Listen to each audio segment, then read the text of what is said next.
We begin only a few blocks away where former President Trump was arraigned on 34 felony charges. Now, yesterday for allegedly mislabeling a couple of documents, basically. Now, of course, these charges were cooked up and stacked by a Manhattan DA by the name of Alvin Bragg. Any fans here? No. To fulfill a political fantasy, a campaign promise, which I have a big problem with. And like many liberals, he dreams of seeing Donald Trump in an orange jumpsuit. One big problem for Bragg. His case is totally bogus. The document charges at play are misdemeanor infractions, by the way, 5 years past the statute of limitations. They were magically upgraded to felonies by Bragg because of supposed links to some mysterious phantom crime that he wouldn't even mention in the indictment, which we expect are likely federal election law issues that both the FEC and the DOJ looked at and passed on. Now, those are laws that are not in Bragg's jurisdiction on top of that. And all again, this all surrounds a legal non-disclosure agreement from, 7 years ago. So despite this pathetically weak, convoluted case, well, you have many Democrats who are hopelessly suffering from Trump derangement syndrome, and now they are quivering. They're upset. They're sad. They're sad. They may not see Donald Trump in an orange jumpsuit. Take a look.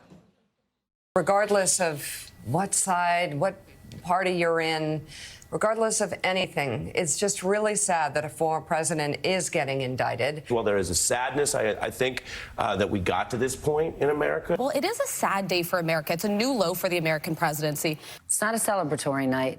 It is a serious night and a somber moment for our country. Really, this should be a somber moment, right? I have a lot of friends on the left side of the spectrum who are doing a happy dance right now, and I don't think that's appropriate. Well, somebody today said, this is a very sad day, and I think that is true because you're seeing a former president in the dock. Okay, they're all lying, and liberal Joe, save us the phony tears. You're full of nothing but Adam bullshit. Yeah! End of the sentence. Now, it was a somber moment, but not because of the serious nature of the charges. Far-left political hacks, they are officially now turning this great country into a banana republic. They're stomping on our Constitution, weaponizing justice, criminalizing political differences in the country.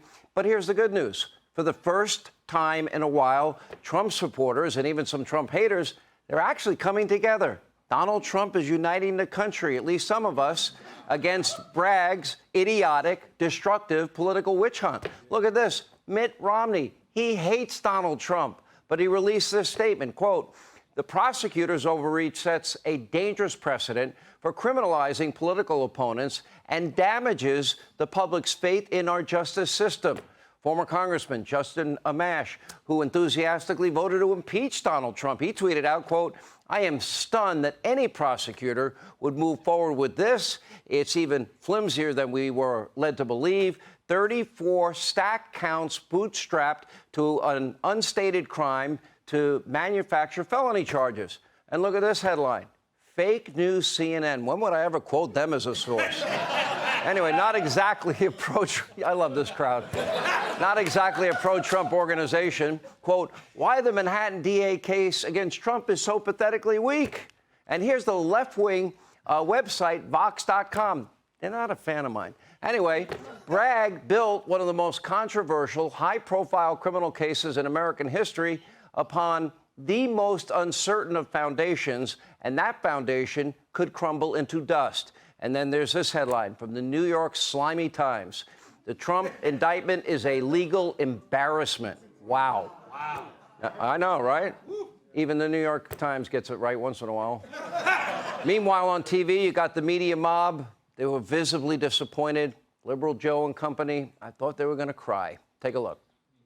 That indictment landed like a dud, right? For this to take the historic step of being the first indictment of a former president, I think it's a bit disappointing how not strong it is. And maybe one of the greater weaknesses is how the felony charges will hold up when they are challenged by Mr. Trump's defense attorneys, whether or not these election law violations will truly result in felony charges. If they want to argue that those documents were falsified in furtherance of something that is a federal election law violation, that's shaky legal ground. I worry. I mean, look, if this is the only pebble that gets thrown at Donald Trump, it's a very small pebble. In terms of a case that's being brought against a former president, it's a little underwhelming. All right, it's not only professional talking heads. Listen to these Democratic voters from a recent focus group. Take a look at this.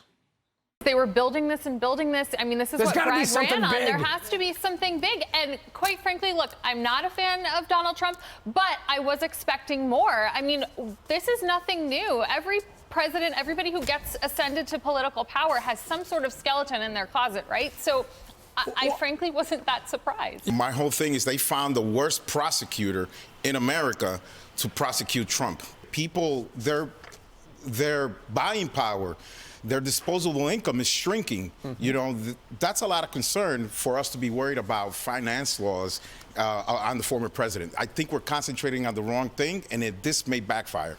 Now, no doubt there are a lot of serious problems with Bragg's witch hunt in this case, but the most egregious part of this case involves what Bragg omitted from the indictment. As Rolling Stone is pointing out, quote, Alvin Bragg's case against Trump is still a mystery. We don't even know what the crime is. He mentions a crime that he doesn't tell us what it is. Now, keep in mind, the document infractions, they're bootstrapped to an underlying felony. In fact, this entire case hinges on that underlying undefined felony. But Bragg doesn't feel the need to tell anybody about the purported crime that serves as the foundation of his entire case. It's not even listed in the indictment as is required by the Constitution. Look at your Sixth Amendment. It commands that the state inform defendants about the nature of the charges and the evidence against them. According to the New York Times, quote, given only partial notice, well, that might be standard operating procedure in Manhattan, but that standard procedure suddenly, in the bright lights yesterday, seemed like systemic infringement. Believe it or not, the Constitution of this country applies to every American, even though there are Democrats and leftists that want to shred it. Even New Yorkers, even His Royal Highness Alvin Bragg himself. Now, don't forget, the Constitution mandates equal protection under the law, equal application of our laws. No man, no woman should be above the law, but no one should be below the law either. And all Americans deserve equal justice and equal application. So when Bragg jumps through hoops to connect Trump to a far-fetched campaign finance violation or some other underlying unstated crime because of a mislabeled NDA, well, let's remember how Democrats were treated under similar circumstances. Let's look at Bill and Hillary Clinton and Barack Obama and Sheila Jackson Lee and Martin O'Malley and so many others connected to very serious campaign finance violations. None of them ever charged with any crime. Just like Biden was not raided, none of his 4 locations of top secret documents.